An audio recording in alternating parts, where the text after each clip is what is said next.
Bonjour, je m'appelle Geoffrey, bienvenue sur cette nouvelle chaîne que j'ai créée dans un seul but, faire connaître le programme L'Avenir en commun au plus grand nombre d'ici 2022. Il y a pour moi dans ce programme énormément de solutions aux problèmes qui se posent à nous aujourd'hui.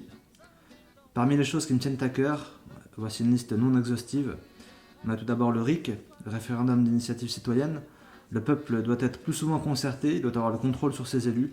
On doit pouvoir définir de nouvelles règles, comme par exemple avoir un casier vierge quand on se présente à des élections, la fin des indemnités à vie, le non-cumul des mandats véritables. On a aussi, pour moi, qui est important, la lutte contre la fraude et l'évasion fiscale.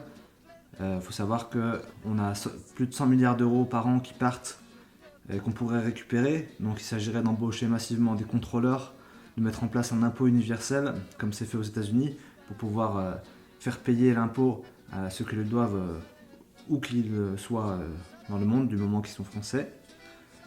En finir avec toutes les privatisations dans les secteurs clés, c'est-à-dire tout ce qui concerne le transport, le train, production d'énergie, tout ce qui est accès à l'eau, voilà, renationaliser les autoroutes par exemple. On a aussi un gros volet sur l'éducation, avec des choses à mettre en place comme une éducation vraiment gratuite, par exemple le transport et la cantine, des professeurs mieux rémunérés dès la maternelle, avec moins d'effectifs par classe. Aujourd'hui, on a des classes qui sont à 30 élèves. Et ça, c'est inacceptable.